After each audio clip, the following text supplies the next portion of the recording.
नमस्कार। आज के हम इस वीडियो में बात करेंगे बिहार शिक्षक बहाली से संबंधित है एक केस जिसका नाम है सीटेट एक्ट केस, जो सबसे पहले बिहार में हुआ, बिहार से झारखंड में गया, अब वह केस सुप्रीम कोर्ट में पहुंच गया है। उसी केस के विषय में आज हम लोग चर्चा करेंगे कि शिक्षक बहाली में टेट होने का क्या नियम है। तो उसमें बिहार सरकार का या किसी भी स्टेट सरकार का आपको शिक्षक बनना है, उसके लिए उस राज्य सरकार का टेट पास होना अनिवार्य है, यह नियम है। और आपको अगर केंद्र सरकार में टीचर बनना है तो उसके लिए सीटेट पास होना अनिवार्य है, यही नियम है। एनसीटी का सर्कुलर बोलता है कि अगर प्रोप्रियर राज्य सरकार में प्राइमरी टीचर बनना है तो प्रोप्रियर टेट होना ही चाहिए आपके पास। प्रोप्रियर कहने का मतलब कि राज्य सरकार के अगर प्राइमरी टीचर आपको बनना है तो राज्य सरकार का टेट होना ही चाहिए। तो सबसे पहले 2011 से पहले बिहार में भी सीटेट पर बहाली होता ही नहीं था, साफ नहीं, बिल्कुल ही नहीं।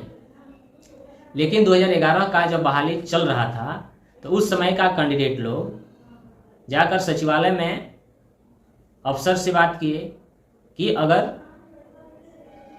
हमारे बिहार में अगर बिहार टेट कैंडिडेट नहीं, पास कैंडिडेट नहीं है, उस स्थिति में सीटेट को नियमावली में शामिल कर लिया जाए और सीटेट के बेस पर बहाली किया जाए। इस चीज़ को उस समय के अफसर भी समझे और उस समय का शिक्षा विभाग भी समझा और सरकार भी समझा। इस चीज़ सारे लोगों के तालमेल से सीटेट को बिहार सरकार अपने नियमावली में शामिल कर लेती है और उसी बेसिस पे बहाली होना स्टार्ट हो जाता है उसी समय से। तो बहाली होना स्टार्ट हुआ। तो उसके बाद सबसे पहले जब छठा चरण का बहाली चल रहा था, 2019 में उसका नोटिफिकेशन आता है, 2022 में उसका एकदम बहाली जो पीक पे था, कैंडिडेट को ज्वाइनिंग लेटर मिलने वाला था, उसी समय जो बिहार के बीटेड पास थे वो लोग जाकर के पटना हाई कोर्ट में केस कर देते हैं। वही केस, उसी का नाम है सीटेट एक्ट केस कर दिए और उसी केस के सुनवाई के दौरान ही छठा चरण के जितने भी सारे कैंडिडेट थे उनको ज्वाइनिंग लेटर मिल जाता है। जाकर के वो लोग अपना स्कूल में ज्वाइन करते हैं और अपना सेवा देने लगते हैं। ज्वाइन करने के बाद भी लगभग 6 से 7 महीना यह केस चला हुआ था।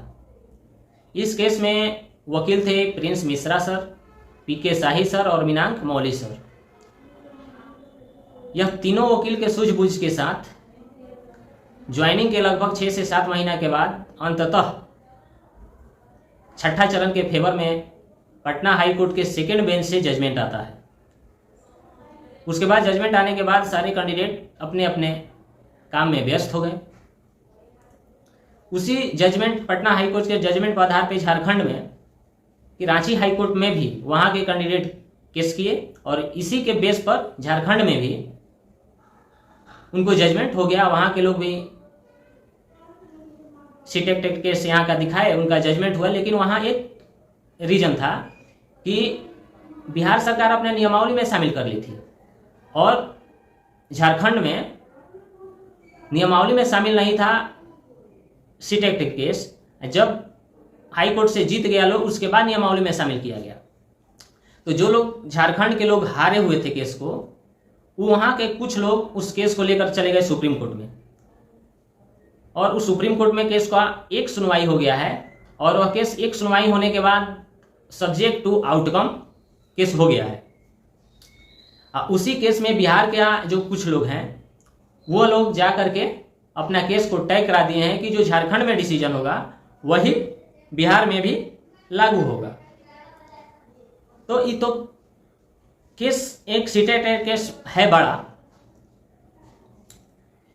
लेकिन इसमें जो भी कैंडिडेट हैं, उस सारे लोग, जो भी कैंडिडेट बिहार शिक्षक बहाली से जुड़े हुए हैं, सभी लोग उससे प्रभावित हैं। चाहे वो लोग बीएड किए हुए हों, चाहे डीएलएड किए हुए हों, चाहे रेगुलर से हों, चाहे एनआईओएस से हों, सभी लोग प्रभावित हैं।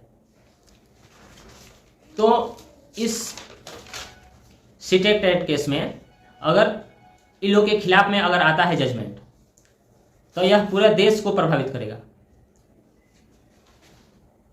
पूरे देश में एक माहौल सा बन जाएगा कि ये सीटेट टेट केस अभी बहुत कम लोग जानते हैं।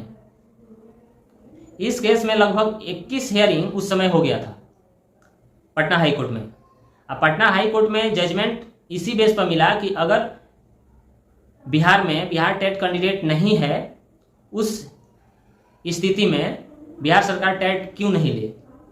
और 2022 तक या कहें अभी तक बिहार में मात्र 2 बार बिहार टेट हुआ है। एक बार 2011 में हुआ है और दूसरा 2017 में हुआ है।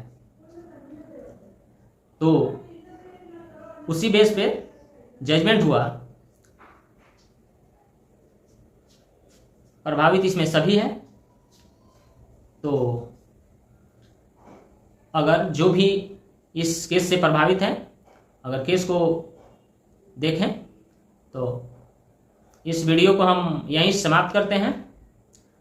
अगर इस केस में अगला सुनवाई होता है, कुछ अपडेट आता है, तो आप लोगों को अपडेट दिया जाएगा। तो इस वीडियो को हम यहीं समाप्त करते हैं। धन्यवाद।